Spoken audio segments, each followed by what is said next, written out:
So this is going to be. All right. All right. You son of a bitch. Okay, here we go. Hello and welcome to the. What is this? What even is this show? Hello and welcome to the. What is it? What are we doing? What even is the show?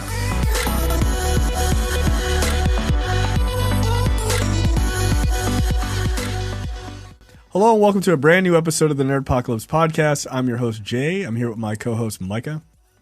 We were talking beforehand about the new year, new Jay, and how it really kind of failed. And we were giving examples of how there's this one person that we won't name, but Jay just really hates, but he doesn't want to admit that he hates. I don't hate this person. No, I don't. He just really dislikes them. Yeah, I just and thinks that they're a dumb see you next Tuesday. But that doesn't equal hate. That's not hateful. I just said I have a strong opinion. I am not indifferent on that person. And that's it. That's it. What? Don't try to guess who it is. You will never figure out who it is. No, you won't know. You won't know. And if you do guess, it's probably you. I'm just kidding. I don't know. No, look, man, this is look, new president, new me. Okay. Yeah, no, we're doing a reboot. We're doing a reboot. Don't make me go get my Joe Biden fat head. I have it right there. I'll get it. So yeah, this is the first episode where the world doesn't feel like it's dying. Or still feels like it's dying, but slower. I don't know. So that's good. Thank you for people who tried and gave a damn. I appreciate it. That's all I can tell you. Thank you. And thank you, Atlanta, for saving the world.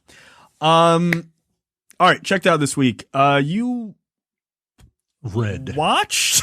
I don't know. Star Wars: The High Republic, Light of the Jedi. Talk about this. So that is so Star Wars: The High Republic is an initiative that is being done through Lucasfilm, or not Lucasfilm, but is it Lucasfilm, the company? Yeah, it's still Lucasfilm. Do they just call themselves Lucasfilm? Yeah, sure. Through Lucasfilm and Disney, to usher in a new era of Star Wars, and they're going to do that through the medium of books and comic books and YA novels and children's novels and stuff like that. So and eventually movies, because this is isn't that supposed to be the rumor is that that's supposed to be the sort of playing ground for the new trilogy, right? So if this does well, I suspect that this will be that they will mine from this era of Star Wars some new movies. And this era is in the High Republic, not to be confused with the Old Republic. The High Republic is a time where everybody's just kind of living in harmony, right? It's kind of like America in the 90s, right? Like everything is just on and popping. We got money, jobs and shit. We got jobs. The Jedi are a peacekeeping force that is working, that is kind of its own entity, but they work with the politicians and the Senate, right? And it's the Jedi at the height of their powers, right? The Sith aren't prevalent. They've been defeated and they're in like the shadows or whatever.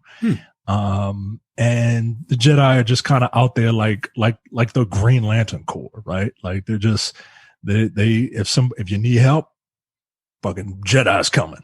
And they're here to help. They're the peacekeepers, right? Nice. And this book is the first thing to kind of kick off this new era of Star Wars, and it's pretty good. I'm enjoying it.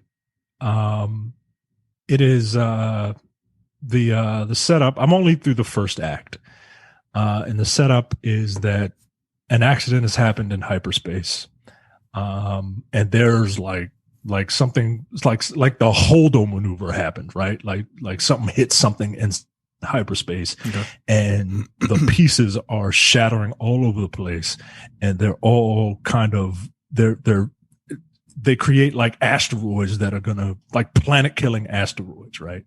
So the Jedi have to come in and try to do what they can to help all these different planets in this system, right? Okay. And it's kind of cool. The Jedi are written as like this era is why everyone loves the Jedi, right? Like why everyone can see the Jedi's like the Jedi are just like immensely powerful at this point. I think they're a little overpowered, but that's just me. Okay. Characters, I only like a couple characters. I mean, the characters are they're pretty diverse, but there's a couple characters that I do like. This young black Jedi and his master, a Twi'lek.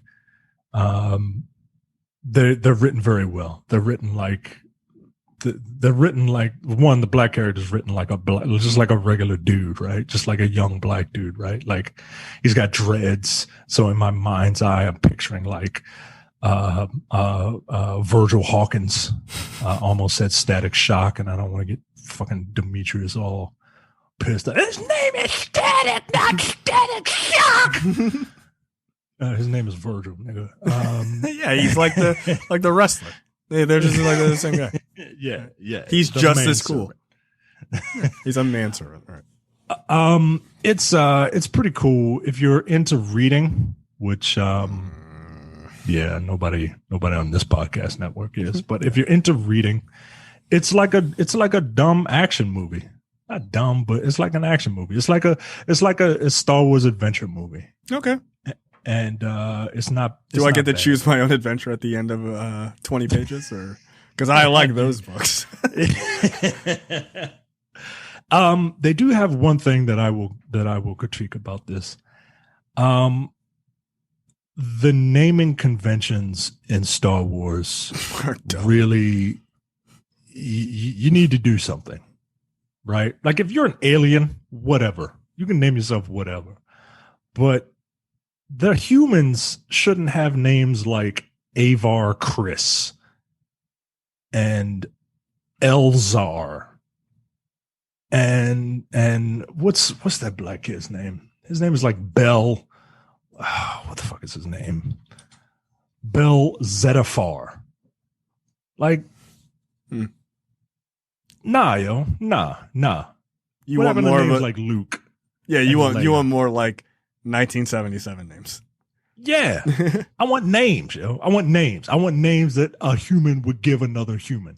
Yeah, it is kind of funny because they really did stray pretty hard from the naming convention of human beings from like Star Wars to like by the time until you get to like the new trilogy, you're like, what even are these names? Yeah, that's true.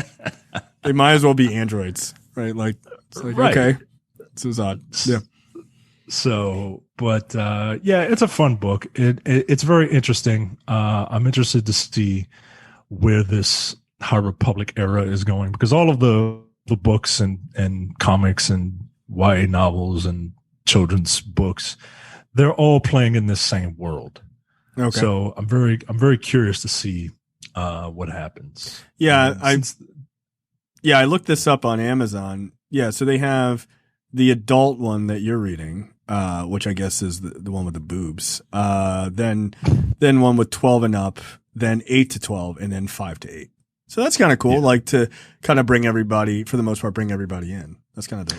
Yeah, and if you, one of the things about this initiative is what they're doing is they're making it a point to add a diverse cast of people, creators, a diverse cast of creators who have input in what these characters look like, right? Yeah, I was going to ask you, how do you know the one dude with dreads is black?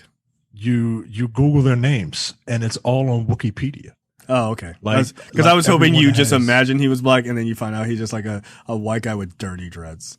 And like you got all invested, and it's like, nah, he's just a dirty hippie. Like that's if you Google their names, because I'm like, yo, what the fuck? How do you pronounce Zetafar?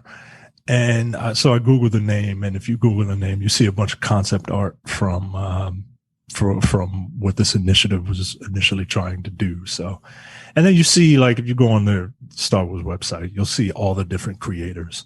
Yeah. And it's like the United Colors of Benetton. And that's cool, man, because Star Wars should be for everybody, not just fucking neckbeards. You know what I'm saying? Yeah. Yeah. Neckbeards of all different colors. Yeah, exactly. Right. Exactly. Right. Yeah, no, that's perfectly fine. Yeah, I'm interested to see what they do when given a chance to sort of just completely do their own story, right? Like that's kind of fun. I mean, obviously they've got some stuff to build off of, right? Like Knights of the Old Republic and things like that. Give a lot more establishment of the overall like old world. And this is somewhere between older, right? Because this is like 1,000 years before the original trilogy. Is that my understanding? So the Old Republic is thousands and thousands of years before the Star Wars. I know that. The High Republic is 200 years 200 before, years. Okay. Before the Phantom Menace. Okay. All right. That's fine. When that takes place. All right. Good. But that keeps it distant enough that you're not like, oh, what about the Skywalkers? Like, right. Like Yoda's in it. Oh, okay. You know what I'm saying? So he's still alive. Okay. Great. Yeah. So is he like 8 or is he an adult? He's a grown up. Yeah, he's a grown up. He helps in the first act. He's one of the Jedis that one of the characters uses battle meditation to contact the other Jedis. It's like, yo, I need your help with this, and all the Jedis are like, I'm using the Force. I'm using the Force. I'm using the Force. You know what I'm saying? Magic missile. Good. I've never read a Star Wars book, but I imagine that is how I would think of things happening. I'd be like, I have to put this down. I feel like an idiot reading this. Yeah. No, they do. It all depends on the writer, man. It all depends on the writer and how the writer, kind of translates what the Force is. And the writer is Charles Soule, and he does a pretty good job of kind of making the Force something that Jedis, you feel like the Jedi can manipulate the Force the way like like Demi Moore was manipulating that clay. You know what I mean? With Bernie behind her. Yeah. The mittens. All right, cool. So Star Wars, Light of Jedi. All right. We'll see if the High Republic makes it into the movie universe as well. You started watching Lupin. I'm very interested to hear your thoughts. Yeah, so I enjoy Lupin. I'm not done. I have one more episode to watch. You're further along than I am. Yeah, it's my jam, man. It's my jam. I really like it. I'm really enjoying it. Yeah, it's a fucking heist TV show. It is, man. It's awesome. It's a heist TV show. Start a black dude, right? Like black dudes don't get to do stuff like that. Just like play a cool, just a cool character, right? Like black people are always cool, but like this is not the type of cool that people. Heist movies are generally for white guys. That's generally how it goes. Yeah, all the Ocean's movies. I'm really enjoying it. I'm watching it with my wife, who refuses to watch it in French. As much as she loves Paris, she refuses to watch this thing in French. And you get used to it. Here's what it is. I rewatched the first episode with my wife because she was doing something at the time, so she couldn't sit and read it. Right. So she was like, can you just put the dub on? And I was like, all right, fine. The dub isn't the worst. I'm glad they decided not to go with Michael Jai White like they did in the trailer, which was horrible. Yeah, I would not be able to do it. No, dude, it's too distracting. I just can't do it. I hear him and like, that's too much. But yeah, that guy who's doing his voice isn't bad. Cause like both in, I guess the American and UK trailers that we got were both dubbed by people who they did not use in the actual series, which is really weird. Cause it was like a real, oh, hey everybody, like white guy in the UK. I was like, what even is this? Like, this is the worst dubbing I've ever heard. And then the Michael Jai White one, I'm like, again, it's too distracting. Like, you might as well have like Tom Hanks. I would be like, yo, I can't listen to this. All I hear is Tom Hanks. So yeah, they apparently got some other guy, which was a much better choice. So my dad, I was talking to him and he was like, hey, Mike, was this Lupin? What's that? Because, he sees a picture of a black guy just like me. He sees a picture of a black guy. He was like, oh, what's this? A black person. Right. And I told him this is like a heist movie. And but it's a TV show. He was like, oh, I love those. I was like, yeah, who doesn't, right? So I talked to him the other day and he was like, Mike, man, I finished Lupin. Man, I can't believe that in episode 5 when blank, blank, blank, blank, blank, blank, I'm just like, yo, I'm not there yet, yo. I'm not there. So I know what happens involving a family member in episode 5. And yeah, but I'm still going to watch it. I don't know, so please don't spoil. I actually don't. Oh, I thought you finished it. No, okay. No, you're further than I am. Oh, okay. Well, yeah. Let me just tell you, please don't. Yeah, look, I think it's fun. We'll talk about Lupin and how it's actually doing comparative to other shows on Netflix, which is pretty interesting. Yeah, but it's nice to see Omar Sy doing something. Just as a side note, it's the number 1 show on Netflix in France, which is not surprising, considering it's a French series. But this is the second time Omar Sy has been like kind of at the top in France. The number 1 French movie of all time, or at least for a number of years, was The Untouchables with starring Omar Sy, which is interesting. Like, here's a Senegalese immigrant just crushing French box offices every time. But people like him. And for good reason. He's like good charisma and stuff like that. Like he seems like a cool guy. Completely wasted as Bishop in the X-Men movies. Yeah, I totally forgot he was Bishop. Yeah, so did everybody. He probably wants to. But what's interesting is, it's like that whole idea of like people don't notice him because he's black in Paris, but he's also like a huge guy. I'd be like, yeah, I'm not gonna forget that guy. He's over there. He's 260 pounds and like 6'3". Like, he's enormous. Well, yeah, I'm gonna notice that guy. But like, there's some moments in the show I'm just like, yeah, I don't think people would forget you. Like, that's a pretty lame disguise. There's one disguise where it's just like the most minimal effort was put in. Right, like, nah, yo. Like, yo, he's right there. That fucking dude. But I did really, not to spoil it for people who haven't seen it, but I really enjoyed the whole sequence in the beginning of the second episode with the bikes.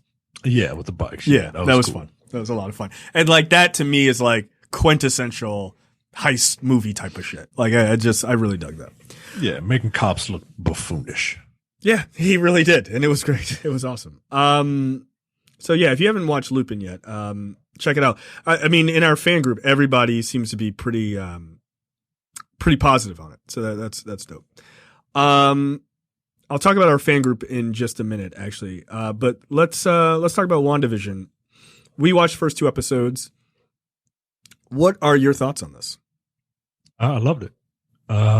Look, as I'll say the same thing that everyone who was born in the early 80s says.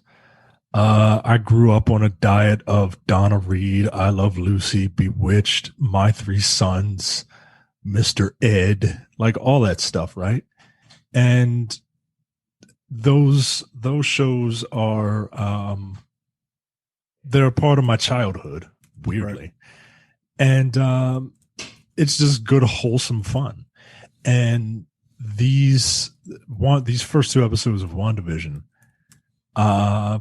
hit it to a T. Yeah. They get the I Love Lucy vibe in the first one. They certainly they very much get the Bewitched vibe in the second one. And with just a hint of malice thrown in there. Yes. At random points. I'm very, and we all have a pretty good idea of where the show is going. And I can't wait to see it, because I'm wondering how accurate we are, and or how way off base we might be. Because look, they could do something totally different, right? Like, we don't know, right? It wouldn't be the first time Marvel has thrown out hints of, hey, remember this from the comics? And then turns it into something a little different, right? But yeah, man, I really enjoyed the first 2 episodes. I am eagerly awaiting to see how this mystery unfolds. And I think Paul Bettany and Elizabeth Olsen, they're doing the best acting that they've done in the MCU. Oh, by far. I mean, they didn't really have a chance to do much. They didn't have anything to do to do. And the relationship, it wasn't as thrown together as the Hulk and Black Widow relationship. Yeah. Remember, like, at first they barely knew each other, and then in Avengers 2 they were like fucking or some shit. But it, they do establish a little bit. And I think a lot of it has helped that we know that they were a couple in the comics. Right. Absolutely. But to see their relationship to see them in a relationship, like a loving, caring relationship is cool to see. It's cool to see. So yeah, I can't wait. I can't wait for more. I dug it. I thought it was, like you said, it's, it lives in that sort of Nick at Night, kind of sphere for me. It's a fun ride. It's different. It doesn't feel like anything else in the MCU. It's got a creepy vibe, in parts, right? I thought the second episode with the magic performance was hilarious. Like the idea of Vision, being all screwed up because he's literally, had some food and his body didn't know how to process it, which is just hilarious, and silly. I find the response to it even that much more intriguing than the series itself so far, right? Because all of this is build up. Like, I think that binging has made people so incredibly impatient for information. Like, it's really weird where people are just like, I don't like this series. I'm like, yo, nothing has happened. Not really. Like, you've gotten really 2 instances of like, 2 or 3 instances of like, oh, okay, that's weird, right? Like, where they're kind of the choking scene in the first episode, the woman cutting herself in the second episode, and then, the beekeeper suit guy, right? But that's pretty much the major weirdness, right? Everything else has been all straight setup, right? They're just having them in this world and dealing with this world. Like, that's all it is. But I feel like because people have to wait week to week, they don't know how to just wait to let the story unfold naturally. They want to be able to binge and burn through it in 6 hours and just be done. And it's interesting because the series is forcing you to slow down, which I think is good. I think that's a good thing. But it's creating like these 2 factions and people who are like, oh, this is interesting and we'll see. And then people are like, fuck this show. I'm like, really? Okay. Like, but like by episode 4, everybody is going to be like, oh my God, like that's going to come. Right. So it's interesting. I like reading the reactions. But I think it's fun. I think you're right. I think Paul Bettany and Elizabeth Olsen are doing their best acting, but again, they didn't have a lot to do, previously. I'm interested to see if they keep Paul Bettany around, right? Like, I think so. I think somehow he'll be truly resurrected in the MCU after this. But it'll be interesting to see how they explain it, how they do it, how they bring him back and all this other stuff. And like, where is she? I hope he's not. You hope he's not? Yeah, I kind of hope he's not. I want him to be one of those characters that stays dead, and it's not just because I you know, you hate love. I get it.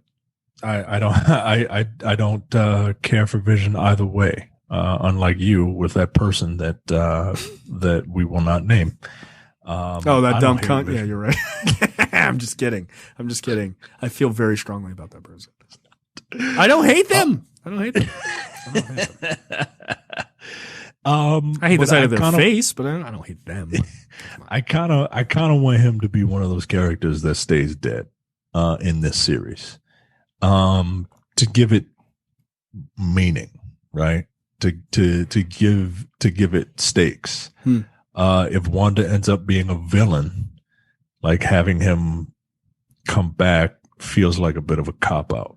It could be that. I mean, here's an idea. I don't know what they're gonna do. It could be that he comes back and, yeah, let's say she's the villain, right? In Doctor Strange 2 or whatever. Maybe he's the thing that brings her back, right? Like she goes full on crazy by the end of this and just loses her shit and then becomes a villain for the next movie. And he's the only thing that can bring her back to it. Like that'd be interesting. That would be a way to bring him back that have impact, right? But I agree with you. I don't necessarily need him to not come back, but whatever they do, it has to have impact. It can't just be, oh, they brought him back and then like everything was hunky dory. Like that can't happen.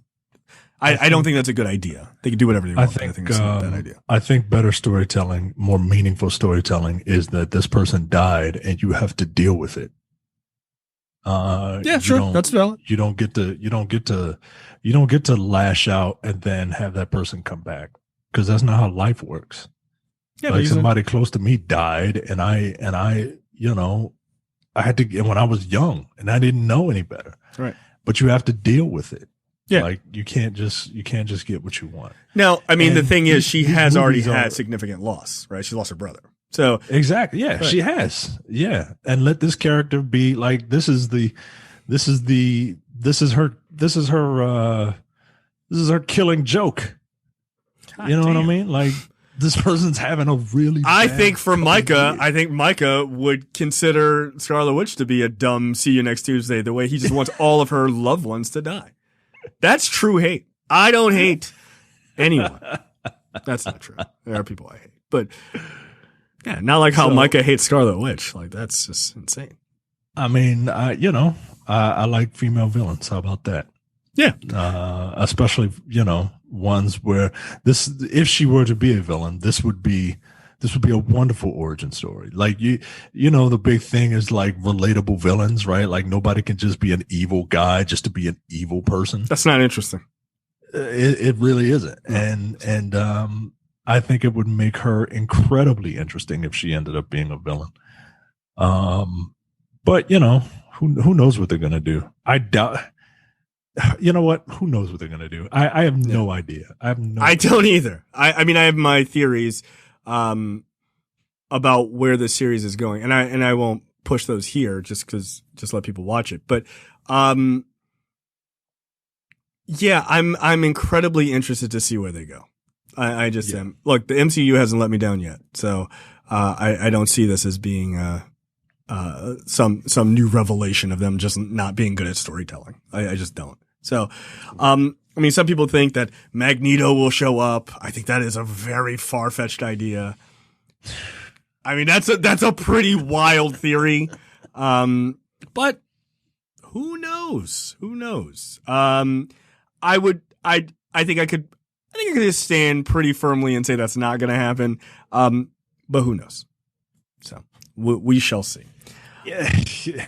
That would be a wild revelation, dude. That would be a wild revelation. I'm your dad. Like, the fuck? Who are you? Huh? Unless it's Michael Fassbender, and then but I don't want him to, I don't want him to be there. And then it's like, well, why are we the same age, Dad? Yeah, the fuck? Oh, well, my aging slowed down for the convenience of this. All right. Enough. Yeah, I don't want it to be that. Like comic book nerds want these movies to adhere to the books so hard, and it's just like it doesn't need to do that. No, you already read the books. Right. Like, it's okay to want something. It's okay to have something different. Also, you got to That way keep you guessing. Right. Yeah. But fucking nerds want to know everything because they want to be the smartest person in the room for the dumbest fucking shit. Yeah. I want to know everything. Well, everyone could read that book. It's not that interesting. Right. Like, and it's not that, it's, you know, like anybody can just pick up a Wikipedia and bam, they're as smart as you are now. Like, it that's probably because that's all they read too. Right. Yeah. Say it again. Yeah. Say it again for the people that people do it all the time. Yeah. They do it all the time. Oh, there's a new movie coming out.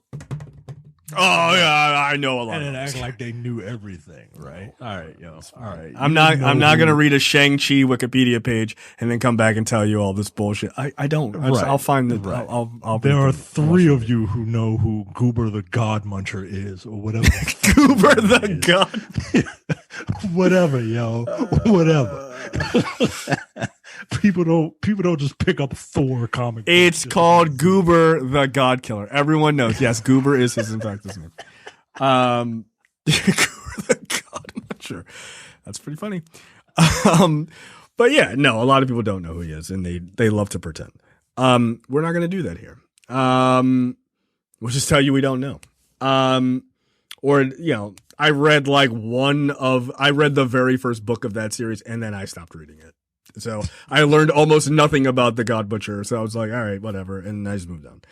And everyone says that series is good. So I don't know. Maybe I'll read it again or try to read it. Look, I believe him. Yeah, no, that's fine. It's fine. Yeah. It's cool. I believe you. I'm gonna stick to the stuff I know. I subscribe to 2 series, Amazing Spider-Man and Doctor Doom, and yeah, right. And lo and behold, right, like those are the things that I like. And if somebody tells me something's really good, then I'll check it out. But no, yeah, won't. You're not going to get any pretense from us. No. New administration, new us. That's right. Yeah, but you know, look, WandaVision, we'll see. I'm super interested to see what they do. I am. Look, I rewatched a number of times. I rewatched that trailer for Falcon and the Winter Soldier. Yeah, I'm so hyped for that. Like, I can't wait. Yeah, man. I can't wait. Because that's for you and I, like our taste in movies and series are very similar. Like, I love a good military action film, dude. Like, I do. Hell yeah, man. I do. So like that shit, and it's, you know, it's like they're like badasses going around the world kicking ass. Like, yeah, all right, cool. I'm all in. I'm all in. I'm all for it, man. Yeah. That second Captain America movie is my favorite, yo. It's really good. It's really good. I could argue that it's the best movie in the MCU. Yeah. I think you could probably make that argument. I think a lot of people would make that argument, actually. Yeah, man. And, you know, I can hear the knee-jerk reaction that, nope, it's Infinity War and Endgame. Infinity War is probably the second best. Yeah, because it's fucking Empire Strikes Back. Right. Like, but, you know.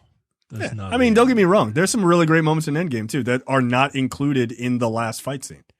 Right? Like, people often forget about that fucking argument that Robert Downey Jr. has with Chris Evans, where he's all sickly and shit after coming back from space. There's some fucking acting going on in that scene, like real acting. It's a great moment. Yeah. It really is. So, yeah, no, I would probably, I don't know. Like, I like so many of them, but I don't think it's crazy at all to say that, that Winter Soldier is the best. I don't think that's crazy at all. I think a lot of people would I think the vast majority of fans would probably be in agreement that it's at least top 3. I think a lot of fans. Sure. I don't think a lot of people would be like, I don't think a lot of people would think it's the best though. Which is fine. Because that's what having opinions are. Yeah. I mean, they're wrong, but it's fine. No, I'm just kidding. All right, let's jump into lightning round this week. Take it away. So apparently the Snyder Cut is not going to be 4 1-hour episodes anymore. Apparently it's going to be a 4-hour movie. And to that, I say, I'm out. No, you're not. No, you're Yes, not. I am. No, you're I'm not. watching a 4-hour movie, yo. I'm not watching a 4-hour movie. Yes, you are. When the fuck am I going to watch a 4-hour movie? When? I'll tell you. When? Across 4 nights. Because that's what I'm going to do. I'm not watching it 4 hours, yo. No. I will watch it, but I maybe even two evenings. But I'm not sitting there and watching it in 4 hours. Zack Snyder's not that good of a director. He cannot hold my interest for 4 hours. There's no way. Is it Guardians of Gahul or whatever? No, I'm not. I'm not watching it for 4 straight hours. No. Also, when do I have that kind of time? No. I'm going to start watching it at 9 o'clock. I'm going to watch it till 1 in the morning. All right. Okay. I'm one of those people that I really do not like. Once I start watching, I'm one of those people that I don't like jumping into a movie. Oh, I don't like doing that. And I don't like interrupting a movie while I'm watching it. Depends on the movie. This one? Man. No. By the way, I think they should give you the option. I think it's like, these are the 4, like, just split them in 4 episodes, but just release it all at once. You know what I mean? Like, yeah, just do that. It's the best of both worlds, right? So that people can just binge it if they you just watch it all together and kill themselves. Then they can just watch all 4 hours. But yo, I'm gonna sit there and watch a Zack Snyder movie from 9 p.m. to 1 a.m. On what planet is that happening? No. Of a movie that I already saw. Right. What the It's going to be wildly different, bro. No, it's not. It's not. I know. Look. I know people want to believe that it will be wildly different. It's not going to be. Like, fine, Darkseid will show up and he'll look like he'll look like Smokey from the PJs. I get all of that. He does. Okay, like, you can pretend that's not true. It is true. Look at Smokey from PJs and look at Darkseid. It's the same nigga. So, one just worked out. That's fine. But I just cannot imagine that. All right. Just saying. All right, because that's exactly going to be the fucking image I use this week. He looks like him, yo. He does. But I'm not. I am not convinced that movie will be so marketably different that it's going to hook me for 4 hours. No, man.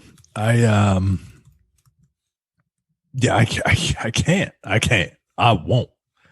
I haven't watched Endgame from front to back since the day I saw it in the theater.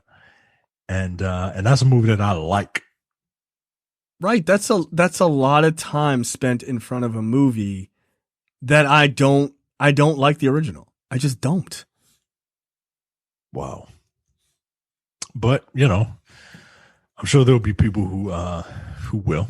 And to that, I say, I wish I had that kind of time.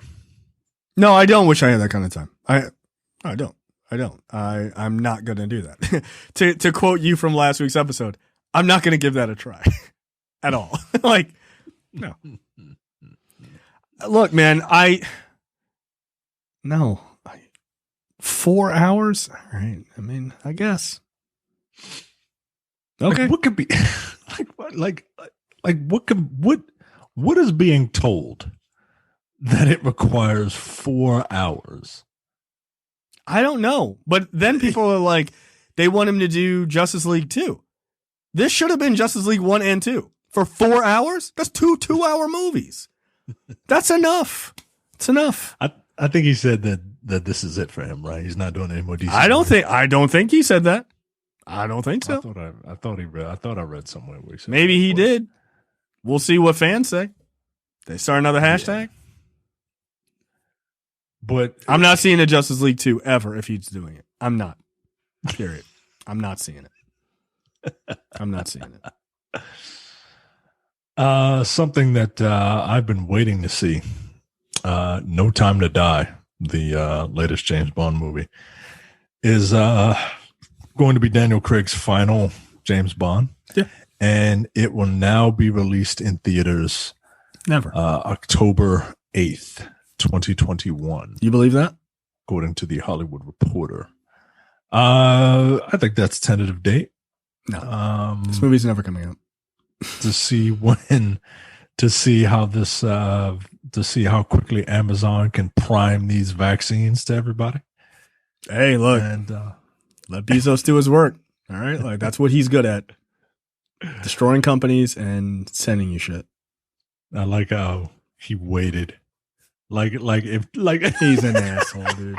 Well, in fairness, like Trump is an asshole to him too. Like they hate each other. Don't fuck with him like that. Like you better believe that if Trump had somehow stolen this election again, like we wouldn't be getting vaccines. Not from Jeff Bezos. He'd be like, no. We wouldn't be getting them primed to us. Fuck no. Hell no, yo. And he was like, oh, word? He lost? Bet. Get Joe on the blower. I got it. Who else you gonna use, dude? I told people in our fan group. Well, I live in Baltimore. Baltimore has an Amazon distribution center here, right? We have an option when we order shit for overnight. That's not next day. Literally, they're like overnight. Between 4 a.m. and 8 a.m., we will deliver your package. Nigga, I ordered some. I checked the camera on like the camera, like my doorbell camera. That dude dropped that package off at 5:30 a.m. They don't fuck around, yo. Amazon, wake up. What? It's 5:30. Your vaccine here, nigga. Let's go. Like, yo, like, let them do it. It's what they do best. Again, I think Amazon is incredibly efficient. I also think Jeff Bezos is a complete and utter asshole and crushes businesses. But if he will help people get a vaccine, good. Second biggest company in the fucking U.S. or second biggest employer in the U.S. It's fine. Whatever. So, yeah, if we can get these vaccines out, no, I don't think that this movie is coming out in October. No. I might be getting a vaccine soon. Yeah, me too. My job loves me. My job wants me to go back to work. That's all. Yes, that's all it is. They don't give a fuck about me. Right. They're like, yo, we're renting this space out. We got to put some bodies in it. Yeah. This shit's expensive. Get your ass back to work. But I think that I honestly don't know. I don't have a good feeling that the movie will release. By October, you think? By October? No. Because I don't think that things will be I don't think that things will be relatively not back to normal, but as close to normal as it can get. I don't think we'll be there by the summertime. By next summer, not this coming summer. By next summer? When is this coming out? Yeah. October 8th, 2021, right? Yeah.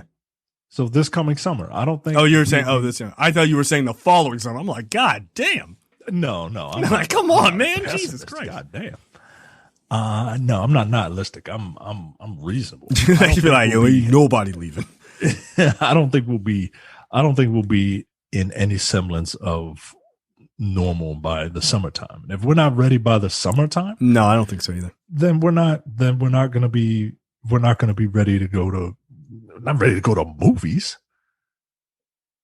I mean, here's the thing. I got a kid. So doesn't matter if I get a vaccine or not. You can still be a carrier. So if I can still be a carrier, I still have to take it easy.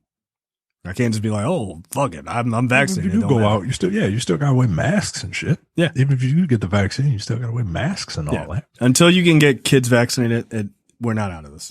Like, that's just the way it is.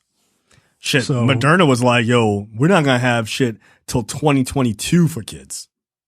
Like, right. Fuck. So, Jesus Christ. So I don't see this Now, look, they might release it. They might pull a Tenet, but and because Bond is a global brand, maybe they'll release it to, worldwide release on October 8th.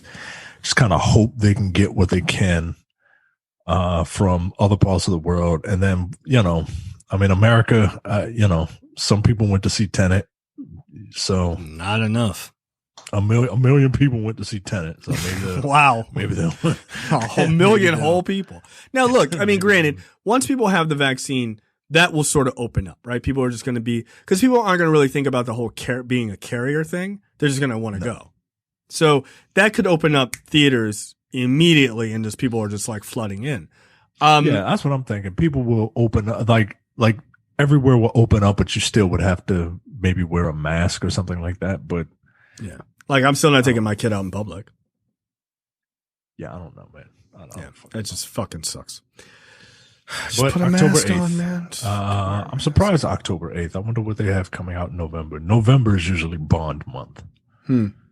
That's interesting. That's interesting. Yeah, I don't know. But I am very much looking forward to this. I really wish that that they would just sell this to some streaming service.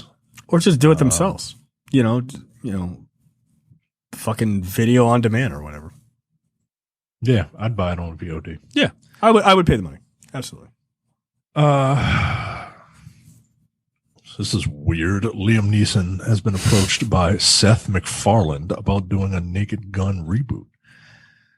I disagree. This is not weird.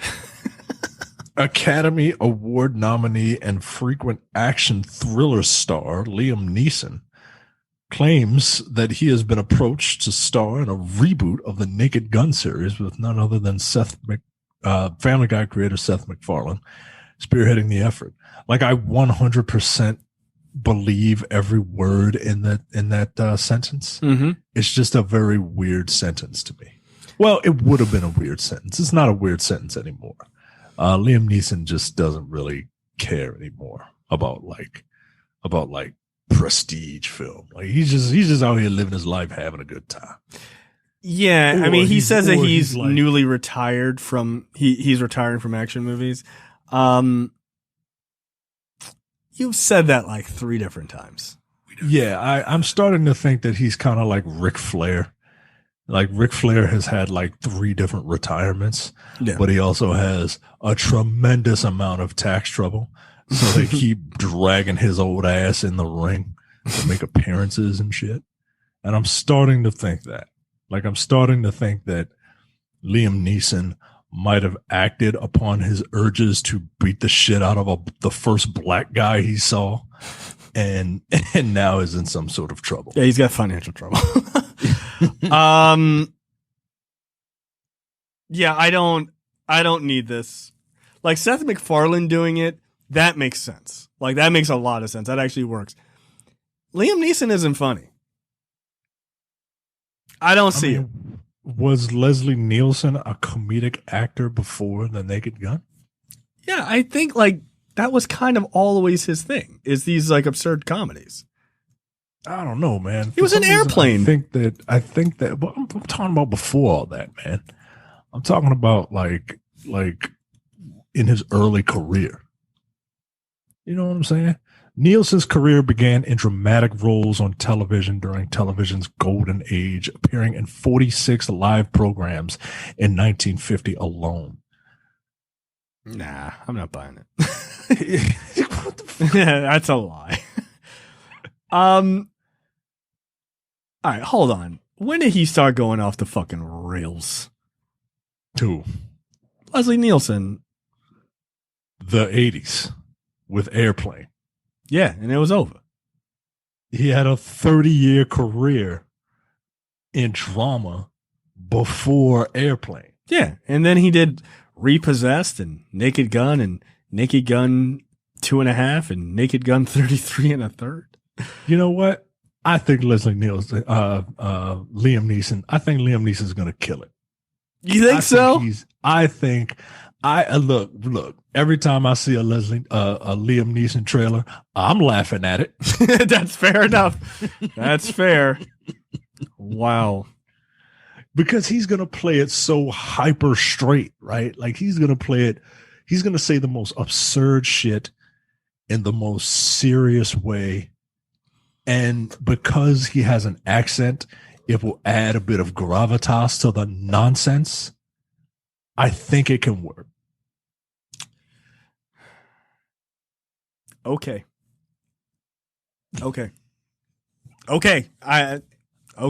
I don't know. Here's the thing. I'm not seeing this. I'm not seeing it. I'm not giving this a try. I'm not. No. I'm good. Look, the last I reviewed his last movie, it was fucking terrible. No, I'm done. Nope. Yeah, but that was serious. Was it? Comedy. Was it supposed to be?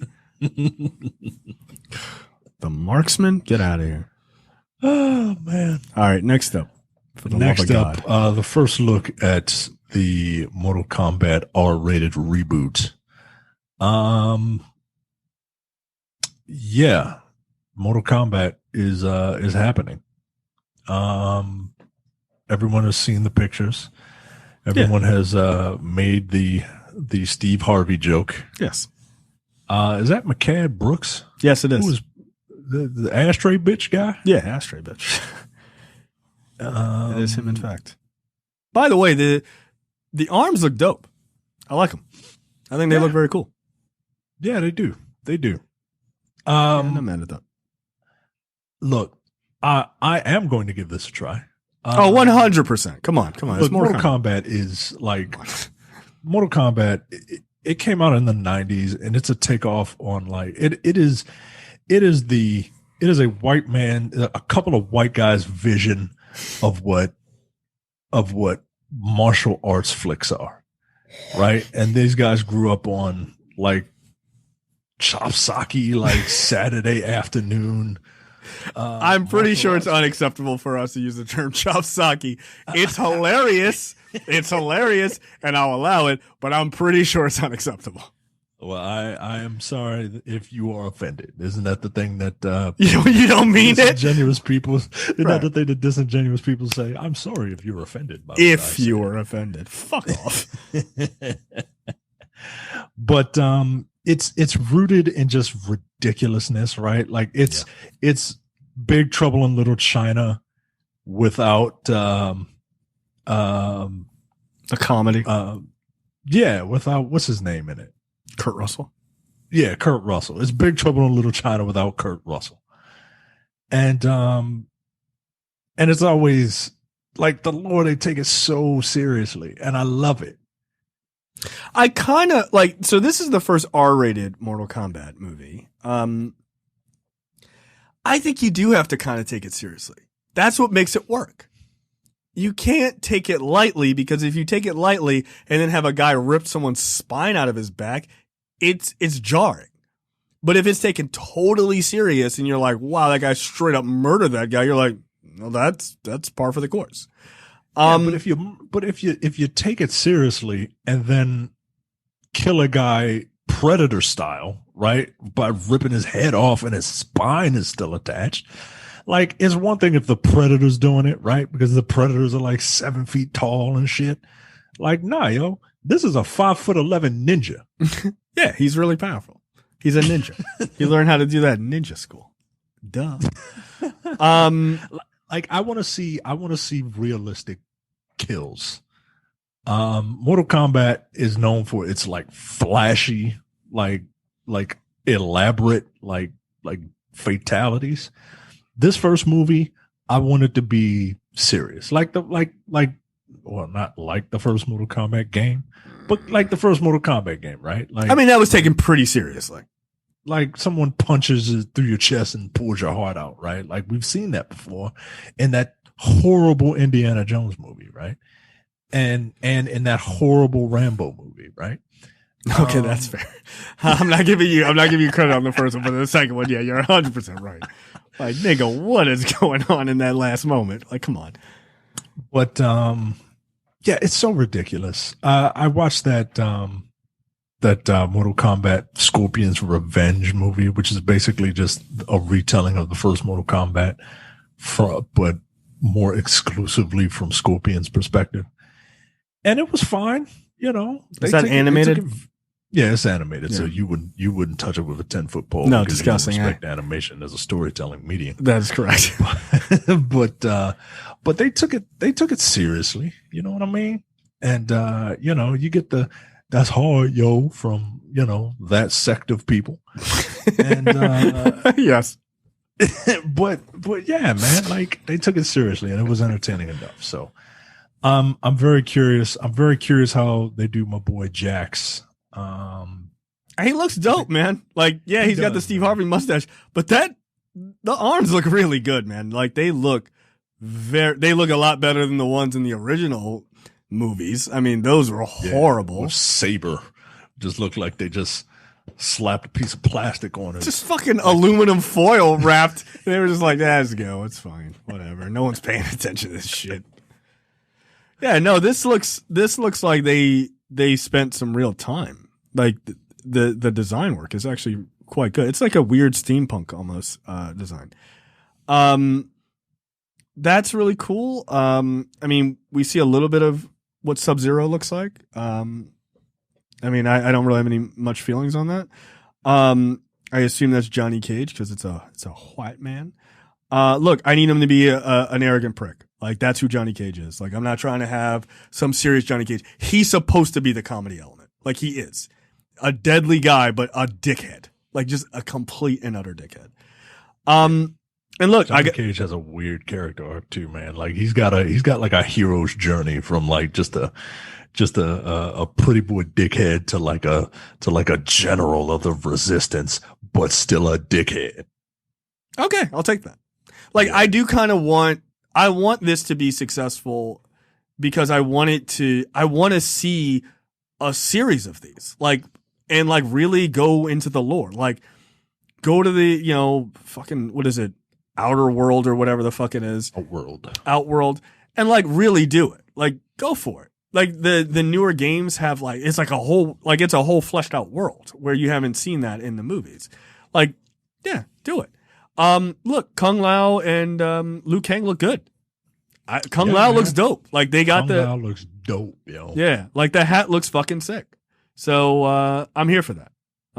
Like I love Kung Lao's art. Kung Lao is like the bastard stepchild, right? Like his ancient ancestor was the great Kung Lao. He was the one who won those fucking Mortal Kombat tournaments and shit. So Kung Lao has a huge chip on his shoulder because he is supposed to be like the chosen one by birth, right? But nah, yo, Liu Kang is the fucking champion. And, they have kind of like it turns out that Kung Lao is like the Luigi to Liu Kang's Mario. Like Mario gets all the shine and Luigi is just out there busting ghosts and shit. And he's, he's a little bitter, but he's still friends with him, right? They're still best friends. But yeah, yo, like he's an arrogant dickhead too. Like I love Kung Lao, man. But doesn't he win like the second tournament or some shit? Like at some point? It depends on which. There are two different timelines. All right. I know there's like Kronos or some shit who shows up. All right. Enough. Chronica. What? Yeah. Get. Whatever. I saw a little bit of that story. I was like, all right, this is getting a little too much for me.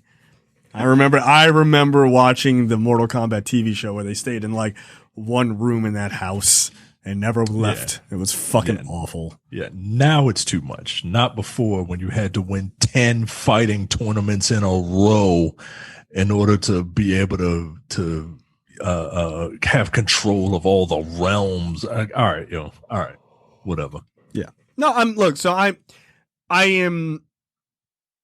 I want this to be successful. I truly do because I want them to really like go into the lore. Like, cause there's so much there outside of the characters that, like the sort of mainstream knows, right? Cause these are all going to be characters from the first movie or from the first game, maybe the second game only. But cause Kung Lao didn't show up until the second game, right? Yeah. Yeah. So like, I imagine they're keeping it pretty tight to that. I mean, right now you see Liu Kang, Kung Lao, I assume that's probably Shang Tsung getting stabbed in this second image, and maybe that's Sub-Zero. I don't know. Johnny Cage, another shot of Sub-Zero, I guess, and Jax, right? And then, of course, you have Sonya and Kano. Yeah, so, keep it to them and then start to expand the world from there. Makes all the sense in the world. The director did mention something about fatalities in this article, which I thought was pretty cool. He was basically like, look, the fatalities, let me see, because he had a NC-17. He says, there are some crazy fatalities. We picked a couple of iconic ones. There's a lot of really cool signature moves that you'll see, a lot of Easter eggs that we snuck into the film. But there are some really badass fatalities we can't wait to see on the big screen. They're brutal, man. They don't hold back. And at the same time, he also says he didn't want to get into an NC-17 territory. It's amazing how quickly you can get there. It doesn't take much, at least not in a Mortal Kombat movie. Yeah, I would argue. Yeah, I bet. Yeah, like you can't just have a close-up shot of somebody getting their nuts stomped and then exploding. It's probably not. You can't have Mortal Kombat X and Mortal Kombat 11 fatalities in your movie because then you'll get NC-17. You might get one. One. The most important thing that you got to do from this is that the fighting has to look good. Like if the fighting doesn't look good, then all of this is for nothing, right? Because I can buy into all that bullshit lore and all these rainbow colored ninjas, but for me to take it seriously, the fight choreography's got to be on point. Yes, I remember there was one scene, and I think the second Mortal Kombat, of Raiden and one of the ninjas fighting, and they're doing roundhouses next to it, and they're just standing next to each other doing roundhouses, and like 8 feet away from each other, just doing roundhouse after roundhouse after round. Like, yo, you're dancing. You're dancing. Like nobody's blocking. Nobody, like they're just spinning around. Nah, yo, like the fighting has to be on point. And if it's not, then this movie's gonna suck. I guess you're talking about Raiden versus Reptile. Yes. Yo, wow, dude! Look at this movie, dude. Oh my god! I never want to hear people take this movie seriously ever. What's it? Shiva shows up. Oh my god! Jesus Christ! Yo, this is what year? Okay, I was gonna say this is very 90s. Yes, 1997. They're just spinning around, dude. Yeah, they got fucking Dexter's dad as Raiden. All right, yo. All right. That's what I'm saying. Like, this can't be worse. This new movie cannot be worse than this. It's impossible. And of course, people will be ridiculous and say, oh, it's definitely worse. No, it's not. Like, I haven't seen a stitch of film, but I can guarantee you it's not worse than this. Like, they're just flipping for no reason. They're just flipping, yo. They're just flipping. And it's not like, look. Yeah. The roundhouses. What are you doing? No. Oh my God. Wow. This is, oh my God. Because wait, wasn't Christopher Lambert Raiden in the Lambert was Raiden in the first one. And I don't know why he didn't come back, but I know why he saw it. He was at the premiere and he was like, no. While he gave him the uppercut and knocked him through the floor. Yo, this is oof. This is the type of shit Charlie likes. See, you can't get too fanboyish with like these moves, right? Like, don't just do the moves just to be doing them, yo. Like, it's gotta. I'm telling you, yo, it's gotta look good. And if the fighting doesn't look good, this whole movie is a bust. Yo, Jax looks insane. He looks insane. Oh, I forgot the fucking villain from Cobra was Shao Kahn. That's right. That's actually not bad casting. It just turns out it was just really bad. Wow. Yeah, I don't think I remember just how bad this movie was. Oof, this green screen. If you wanna do a We Watch Trash, nigga, this is it. What's the female Goro? What's her name? Shiva. Yeah. And then wait, what's Shao Kahn's wife? That's who I always Sindel. Sindel, that's right. You will die. Please stop talking to me. Wow. Yo, this looks horrendous. This somehow makes Street Fighter look like an Oscar-worthy film. Street Fighter is amazing compared to this movie. Yo, see, that's why people like Street Fighter, because they saw Mortal Kombat 2 and they were like, nah, yo, this is good. Like, no. Like, at least Street Fighter has some funny parts to it, yo. Like, Yo, look at this. Like, there's nothing funny about this. There's nothing intentionally funny about this Cirque du Soleil bullshit. I have literally seen better CGI and better acting in a porno than in this fucking Mortal Kombat 2 scene. Or, excuse me, Mortal Kombat Annihilation. I apologize. I don't want to get it wrong. What the fuck were they thinking making this movie? They were thinking we got to get as many video game references as humanly possible into this movie. Like, if you just look at this movie, it's all video game references. It's all references to Mortal Kombat, the video game. Yep. Oh, they killed Johnny Cage. Telling a story. Wow. Yeah, they killed Johnny Cage. Yeah, he snapped his neck. Because that guy did not want to be in the movie. And I don't think, and I think this guy is not the same guy as the first Johnny Cage. I'm pretty sure he's not. Because I think that guy didn't want to be in this fucking movie. Yeah, that makes sense. Wow. Yeah, no, this is way worse than I remember. Wow. Okay. Yeah, all right. Yeah, we watch trash that might have to be it. Like, no, you gotta skip Mortal Kombat 1. That's bad. Mortal Kombat 2 is a different level of bullshit. Mortal Kombat 1 for me is watchable, right? Yeah. I saw it in theaters. Mortal Kombat 2, nah, yo. Nah. Like, I could do a Mortal Kombat 1 for No Time to Bleed and a Mortal Kombat 2 for We Watch Trash. Yeah, no, that makes sense. That makes sense. That's perfectly logical to me. Before we move on into movie and TV news, so a couple things, like sort of housekeeping stuff. We are moving our fan group from Facebook out of Mark Zuckerberg's asshole to Discord. That is happening right now. So if you go to thenerdpocalypse.com/fans, that will take you to an invite link to join our Discord fan group. So if you were a person who didn't use Facebook for a long time or just had no interest in using Facebook ever again, understandable. And you do use Discord, or you want to sign up for Discord and join us in our fan group, you can. So again, thenerdpocalypse.com/fans. And all of our groups, Black on Black Cinema, Look Forward, and Dense Pixels, are all moving over to Discord. So they're all there. We're maintaining both right now as we're giving people time to move over, and then we will remove all of those groups from Facebook. So, but I'm going to get people to the end of March to make the choice. After that, Facebook groups get nuked. That's just it.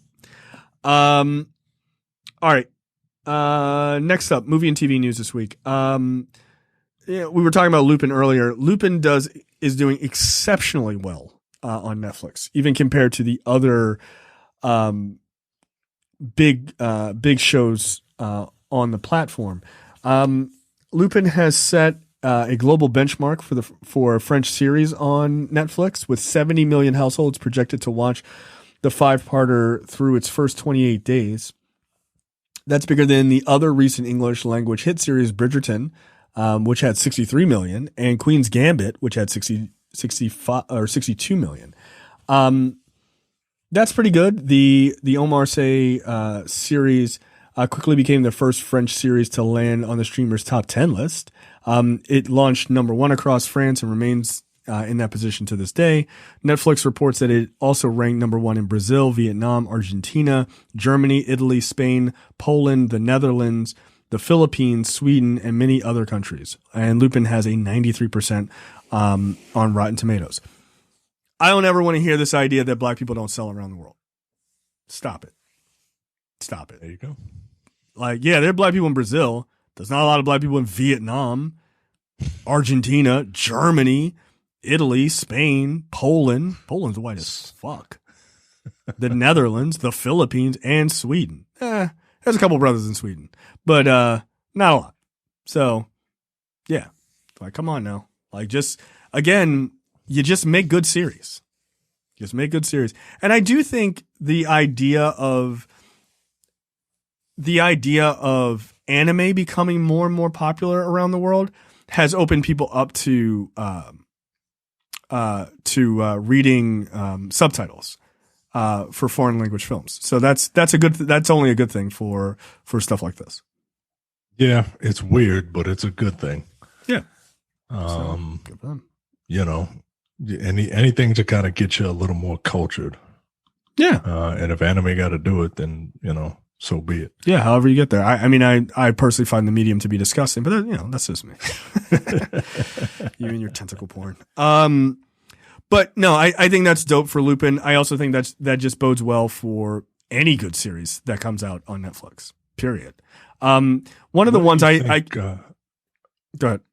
Where do you think the notion of black people don't sell across the world comes from? Did it originate here in America, or did it originate from like China or something like that? Like, is it an excuse that American movie houses use to not distribute, to not make movies? Because